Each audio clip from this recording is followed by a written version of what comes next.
నేను అప్పుడు ఒక పార్ట్ టైమ్ జాబ్ లాగా ఊబర్ క్యాబ్ ఒక ఫ్రెండ్ సలహాతోని ఊబర్ క్యాబ్ రెంట్ తీసుకొని నైట్ టైము ఊబర్ క్యాబ్ నడిపి మార్నింగ్ ఆఫీసుల చుట్టూ తిరిగేదనమాట. ఫోటోలు పట్టుకొని ఆడిషన్స్‌కి. సో, ఆ టైంలో ఒక టైంలో వెస్ట్ మారేడుపల్లిలో నైట్ అంతా నడిపి అక్కడ పడుకున్న టైంలో తరుణ్ భాస్కర్ గారు అదే మన బుకింగ్ వచ్చింది 'తరుణ్' అని. ఆ బుకింగు ఆయన దగ్గరికెళ్ళి నేను పిక్ చేసుకున్నప్పుడు వర్షాకాలం జూలై 29థ్ సినిమా 'పెళ్లి చూపులు' రిలీజ్ అయింది.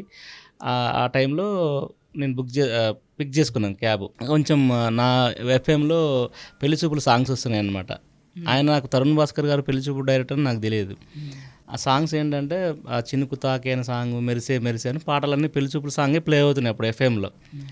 అయితే ఆయన ఫోన్ ఏదో మాట్లాడుతూనే పక్కన పెట్టిన తర్వాత "ఏం సినిమాలు చూస్తారమ్మా ఏం సినిమాలు చూసినావు ఈ మధ్య" అని అడిగారు నన్ను. అంటే నేను 'పెళ్లి చూపులు' అనే సినిమా చూశాను సార్. 2 టైమ్స్ చూశాను. నాకు చాలా బాగా నచ్చింది. ఇప్పటివరకు చూస్తున్న సినిమాలకు దీనికి చాలా కొత్తగా ఉంది, ఫ్రెష్‌గా ఉంది. ప్రతి డైలాగ్స్ గానీ, ఆ కామెడీ గానీ, పాటలు గానీ చాలా ఫ్రెష్‌గా ఉంది, బాగుంది సినిమా అని చెప్పి నేను అన్నా అనమాట. అనగానే "మీరు కూడా చూడండి సార్" అని చెప్పి నేను ఆయన్ని అడుగుతున్నా నేను. "మీరు కూడా చూడండి సార్ బాగుంది సినిమా" అని అంటున్నా. ఏం బాగుంది సినిమా, అందులో ఫైట్లు లేవు, డాన్సులు లేవు, పెద్ద మేకప్‌లు లేవు. అది ఏం బాగుంది సినిమా బాలేదు అని అంటుండు ఆయన. "మీరేం సార్ అట్లా మాట్లాడతారు? మీరు సినిమా చూడండి, చూసి మాట్లాడండి. మీరు యూత్ మీలాంటోళ్ళు, మీరు సినిమాలు చూడాలి మీరు. సినిమా బాగుంది" అని చెప్పి నేను ఆయనకు చెప్పాను అనమాట. అట్లా డిస్కషన్ నడిచింది మా ఇద్దరి మధ్యలో. ఆయన బాలేదు, నేనేం బాగుందని వాదన జరిగింది. దాని తర్వాత చిన్నగా రామనాయుడు స్టూడియోకి కారు ఎంట్రీ అవుతుంటే నాకు డౌట్ వచ్చింది. రామనాయుడు స్టూడియో కంటే ఎవరొస్తారు? డైరెక్టర్స్, యాక్టర్స్ వీళ్ళే వస్తారు కదా! ఈయన సంథింగ్ ఏదో అని "ఎవరు సార్ మీరు" అన్నా నేను.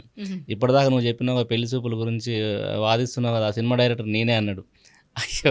సారీ సార్ నిజంగా మీరు నాకు ఆ పెళ్లి చూపుల డైరెక్టర్ నాకు తెలీదు సార్ అంటే, పర్లేదు పర్లేదు అని చెప్పి నేను సినిమా గురించి, ఆ సినిమా ఇంకా వేరే సినిమా గురించి మాట్లాడేదనమాట.